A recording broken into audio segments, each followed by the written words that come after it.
First bucket of gravel. This is a good moment. We're good to go. Look at this, you guys. This is insane. What, is this pond big enough? Definitely big enough. Oh, there it is. Yes.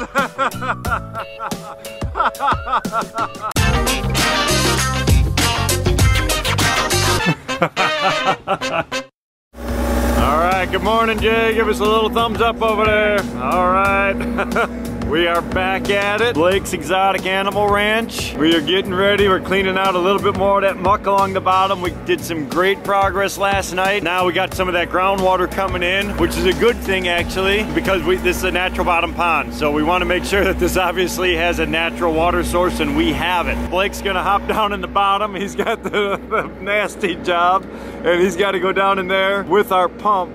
And we're gonna try to get rid of the rest of this water out. Once all the water's drained, take this, put it down on the bottom, compact that, and then we're gonna try to get some shape in here. Again, this is right now just a big long trough. So what we wanna do is get a little bit of a peninsula. This area here in the middle is gonna be the deep section, so I'd like to open this up a little bit. This back corner is gonna be a little shallower. This is gonna be located where our intake bay is gonna be. So this will suck all that water in to one little spot. So we pulled the excavator out of the bottom so we can get the intake bay done. The reason we're trying to do this now is we need some of the soil. We didn't want to head too much down in here until we excavated out everything that we needed to. Jay pulled himself out, digging this down. We're gonna get our aqua blocks positioned, and he'll drive the machine back in, level everything out, get our elevation set. Once that's complete, then we can start putting in our fabric and all of that pea stone. So you can see this little green line going around the outside perimeter. That's gonna be the outside edge of the aqua blocks. And then we have a second pump that's designed just for water circulation jets. Those jets are gonna help with overall water quality. It's gonna help turn over the entire bottom of the pond, which is gonna give Blake a lot better water quality. And that's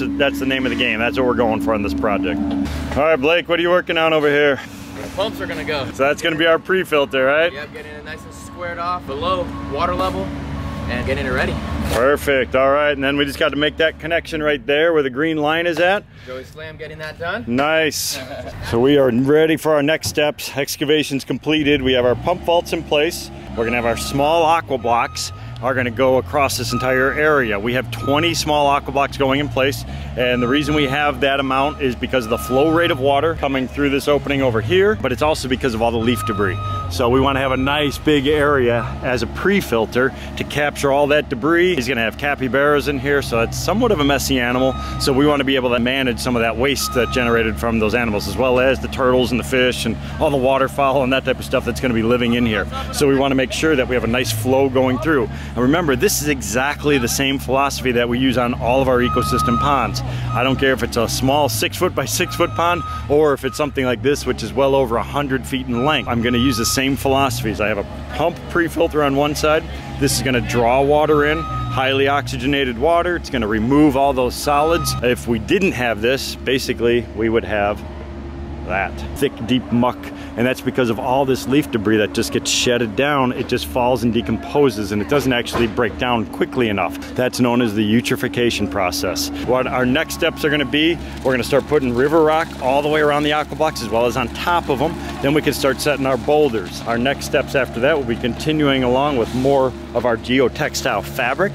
So we are making progress here. You can see we have the intake is in, pump vaults are in place, large river rock is on top of the aqua blocks. That's gonna be our pre-filter. We got our first layer of geotextile fabric. This is a really tough, durable material. The nice thing about this, it does not stretch. So once we get it locked in place, it really is gonna hold everything into position. And then we have a couple guys down in the bottom using a jackhammer to break through some of the cap rock. Of course, it's right at the layer where our centipedes have to go. So remember, those centipedes have to be recessed down into the bottom of the pond. So we need to dig that trench out, but we are hitting solid rock. So it is a flurry of activity here today, as usual, but we are making progress. It's stuck all right. Stuck in the mud? Yep. You gonna keep your shoes? Oh, there it is! Nice!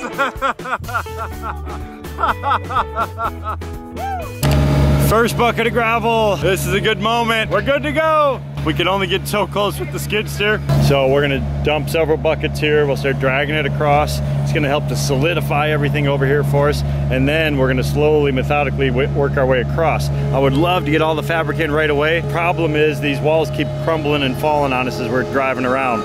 We are killing it right now. Our fabric in place, pea gravel on top of that, and then we're starting to drop in some of those bigger boulders, at least on the bottom of the slope. I just want to stabilize that stuff. So now our next steps are to re-level everything over at the wetland so we can get the liner and fabric in place, as well as the aqua blocks. Bringing in the logs. Bringing in the logs, finally. Nice, beautiful pieces of oak. I think this one right here on the bottom of the water, that thing's still alive down there. That is awesome. I think we can put that in a shallower and keep it onto a bank so it stays up still, so the cappy won't be able to reach it.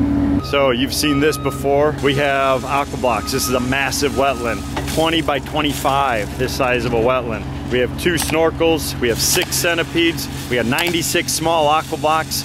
We have over 60,000 pounds of river rock that's going in here. We're coming in with that first layer. We're knocking that out. This is all of our big stuff. We over-filtered this one because Blake is gonna be putting all types of cool animals in here, and we wanna make sure that we are taking care of all of his water quality needs. Jay's flight leaves in about 4 hours. I got about 5.5. We are trying to get as much of that infrastructural type stuff done as we can. Problem is I can't do the waterfall yet until we get boulders staged over on this side. So we just built a new roadway. He's gonna dump boulders over in there. Beautiful log position. That's a really cool feature. Love installing those. We are coming in with a lot of boulder work on the inside. So what we're gonna do is just roll in some of those boulders, start positioning those rocks around different key features. And I think we'll be in pretty good shape with that. Intake bay is almost complete. Got the infrastructure in there. We got our pumps in place. So that's gonna create really nice circulation. Remember, this has to be designed for flood type situations. So during heavy rains, that water level is gonna come literally all the way to the top of this edge over here. So this whole area will be flooded. We have to make sure that we barricade everything enough so as that water recedes, it doesn't draw all that sediment and muck down into the bottom. Over here, we're working on the waterfall right now, trying to get a bunch of stuff done before Jay Duke has to head back to the airport. He is heading home and then I'm an hour behind him. So we got a few things that we got to get done before we leave and leave Blake with the rest of the work here. We're gonna have a really neat little waterfall kind of cascading its way down through all of that. I'm gonna utilize a lot of logs, and the reason I'm doing that is because of all the different types of birds he's gonna have. So we're gonna try to set up areas where you can take some cool pictures, where the birds could actually perch on some of these edges and logs, and they can have access to all of that water. He's gonna set up a little capybara home over here in the back. We're gonna have big boulders going around the perimeter, dropping a few more logs over in that section, and all of this is really coming together and looks phenomenal. Here is Nick doing the final touches on that waterfall.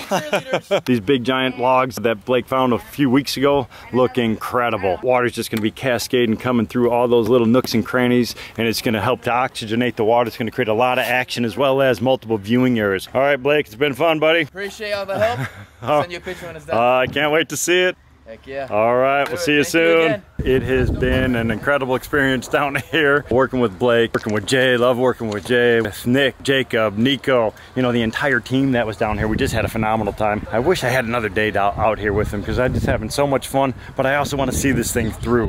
My main goal was to make sure that everything is going to be working. So I wanted to focus on the intake bay. I wanted to get that wetland filter taken care of. I wanted to also work on those waterfalls and make sure we had a solid structure underneath because we had all that funky soil underneath the bottom of that pond. So I think I achieved all that stuff, but now I'm seeing all that stuff coming through at the end, and I want to see it through. I want to see this thing operating, but it ain't gonna happen. So check it out. The pond looks absolutely beautiful. There's still a lot of landscaping to do, but the pond apple trees are starting to bloom. The water quality is just insane. You can see to the bottom, this is just beautiful. You can see an albino turtle right there in the water with no problem. And then once we pass this part, the water crashing into the pond, which is just insane. From that nasty tar muck water to a crystal clear pond. The water's a little bit tannic color because of the peat moss on the bottom, which is not a problem with me. It actually makes it a lot better. Intake, taking in all the leaves like it's supposed to. And look at all the fish. Gorgeous.